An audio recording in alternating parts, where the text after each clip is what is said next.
बिस्मिल्लाहिर्रहमानिर्रहीम। मैं हूं डॉक्टर मोहसिन और आज हम बड़े एक ज़रूरी मौजू पे बात करेंगे और वो है स्ट्रोक का, फालिज का मर्ज़। बहुत से लोगों का सवाल होता है कि फालिज को कैसे आइडेंटिफाई करें कि यह कि फालिज पड़ गया है। कई दफ़ा ऐसे होता है कि घर के अंदर जब लड़ाई झगड़ा हो रहा हो तो कुछ ख़वातीन या मर्द हज़रात भी इस तरह की एक्टिंग करते हैं कि वो बेहोश हो जाते हैं ताकि वो मसला जो है वो लड़ाई किसी तरीके से रुक जाए। तो एक तो ये होता है, लेकिन उसको हम समझ रहे होते हैं कि शायद वो एक्टिंग कर रहा है और वो हकीकत में भी फालिज का मर्ज़ हो सकता है। और फालिज भी दो तरह के होते हैं और उसके हिसाब से अगर जल्द तशख़ीस हो जाए या घर पे ही तो वो 4 to 6 आवर्स का टाइम है, यानी 4 घंटे के अंदर अगर आप अस्पताल अगर पहुंच जाते हैं तो एक एडवांस इंजेक्शन जो आजकल पाकिस्तान में अवेलेबल है, थोड़ा सा कॉस्टली है, सरकार फ्री देती है, तो वो TPA का इंजेक्शन अगर 4 घंटे के अंदर आप अस्पताल पहुंच जाते हैं तो वो इंजेक्शन लगाया जाता है। जो लोथड़े जो क्लॉट होता है ब्लड के अंदर, जो ब्लड वेजल्स के अंदर, वो उनको डिस्ट्रॉय करता है, उनको ख़त्म डिज़ोल्व कर देता है और वो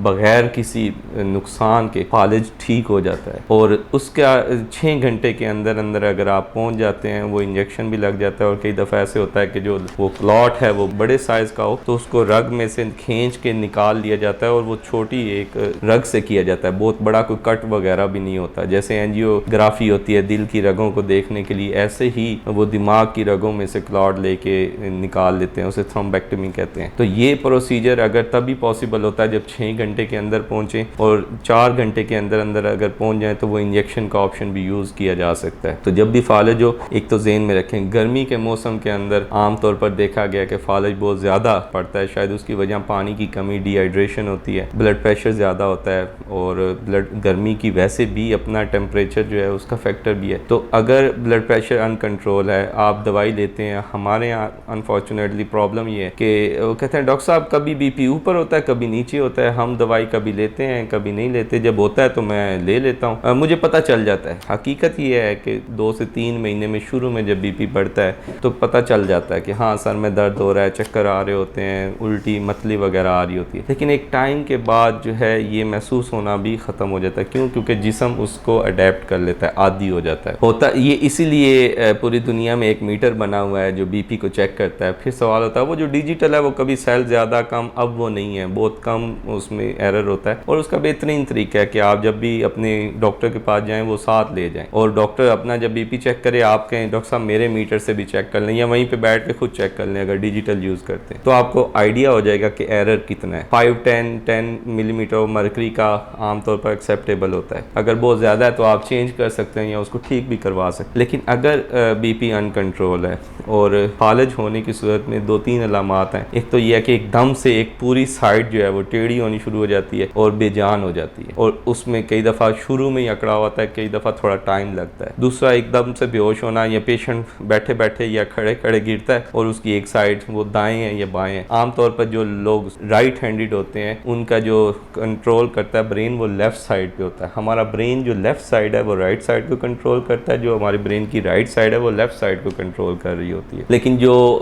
राइट हैंडेड होते हैं उनका, जैसे मैंने बताया कि लेफ्ट साइड कंट्रोल कर रही होती है, तो यहीं पे बोलने का स्पीच एरिया भी होता है। तो अगर किसी का दाएं तरफ कमज़ोरी हो जाती है तो अनफॉर्चुनेटली साथ वो पेशेंट खामोश भी हो जाता है, यानी म्यूट हो जाता है। उसको ऐसे ही है जैसे किसी ने म्यूट कर दिया हो, क्योंकि बोलने वाला जो एरिया था वो भी इन्वॉल्व होता है। तो वो इन्वॉल्व होने की वजह आप जस्ट इमेजिन करें कि जो दाएं हाथ से काम करता है, खाना खाता है, बहुत से और अपनी ज़िंदगी के काम करता है, वो सारे दाएं हाथ से करने वाले उसके ख़त्म हो जाते हैं। तो इतना ही, यानी वो शख्स जो कि कुछ कमा सकता था, किसी की हेल्प कर सकता है, लेकिन अगर वो दाएं साइडेड राइट साइडेड उसे वीकनेस हो जाती है तो फिर शायद वो डिपेंडेंट हो, उसको चलने के लिए, उसको उठने के लिए, वॉशरूम जाने के लिए वो किसी का मोहताज हो, और अपने काम काज से भी। और जब वो बोल नहीं पाता तो बहुत से प्रॉब्लम ये होते हैं कि ज़ाहिर ना लिख के बता सकता है क्योंकि राइटिंग भी अभी डेवलप नहीं होगी, और बोल भी नहीं सकेगा। तो जितने पासवर्ड्स हैं, जितनी चीज़ें हैं, ये सारी जो हैं वो साइलेंट हो जाती हैं। तो इसलिए एक तो ये बहुत ज़रूरी है। दूसरा, कई दफ़ा चेहरे के साथ खाली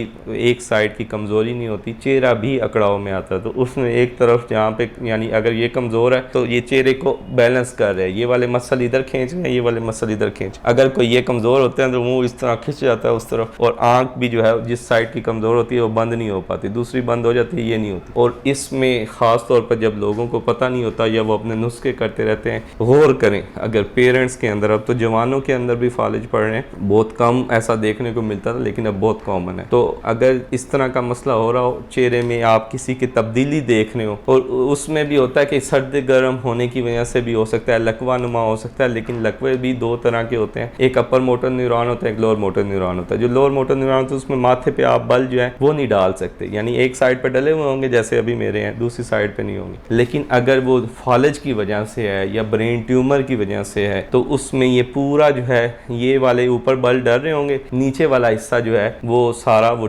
उसमें खिंचाव या यहाँ पे वीकनेस होगी। तो इसलिए अगर ये थोड़ी सी भी चेहरे की आपको वीकनेस लग रही है, ये चेहरा एक तरफ जा रहा है, मुंह एक तरफ खिंच रहा है और साथ में कमजोरी भी है, तो ये देखना है। कई दफ़ा वो लियन की डिपेंड करता है कि लियन अपर सुप्राटेंटोरियल है या इंफ्राटेंटोरियल है, तो उसके साथ चीज़ें सुप्रा न्यूक्लियर इंफ्रा न्यूक्लियर का भी होता है, बहरहाल वो मेडिकल है। तो बात ये है कि अगर कहीं पे भी ऐसा कमजोरी हो, खिंचाव हो, चेहरे में तब्दीली हो, तो फ़ौरन अपने करीबी अस्पताल और ख़ास तौर पर जो अपने शहर के जो कार्डिक सेंटर हैं वहाँ पे भी, जैसे कार्डिक इंस्टीट्यूट्स हैं, वहाँ पे ये फैसिलिटी अवेलेबल है। फिर उसके अलावा जो टर्शरी केयर हॉस्पिटल हैं उसके अंदर भी ये TPA का इंजेक्शन लगाने की फैसिलिटी मौजूद है। तो अगर स्ट्रोक यूनिट है वो तो फिर बहुत ही अच्छा है, विद इन 4 आवर्स आप अगर पहुँच सकते हैं तो ठीक हो जाता है। ये होता है वो वाला फालिज जिसके अंदर रगें सुकड़ती हैं या खून लोथड़ा बनता है और खून की सप्लाई बंद हो जाती है। दूसरा फालिज वो होता है जो 20% होता है, लेकिन उसके अंदर खून की रग फट जाती है, और रग फटने की वजह से जो है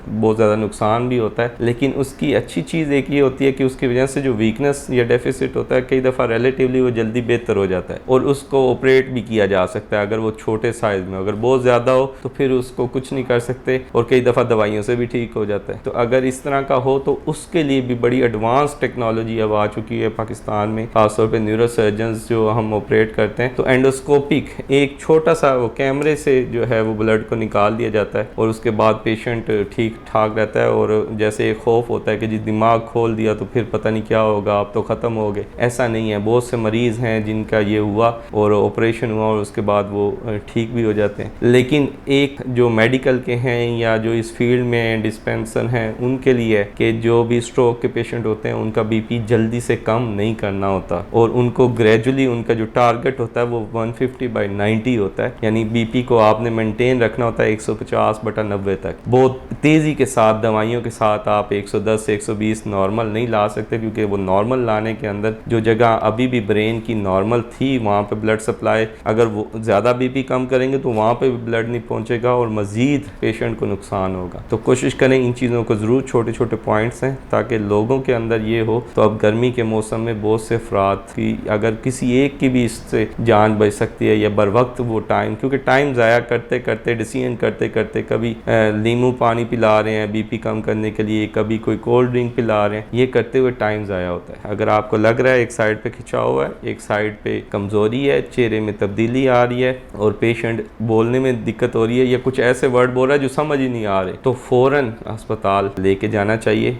तो ज़रूर इसको शेयर करें ताकि किसी ना किसी का फ़ायदा हो। इसके साथ डॉक्टर मोहसिन को दीजिए इजाज़त। अल्लाह हाफ़िज़।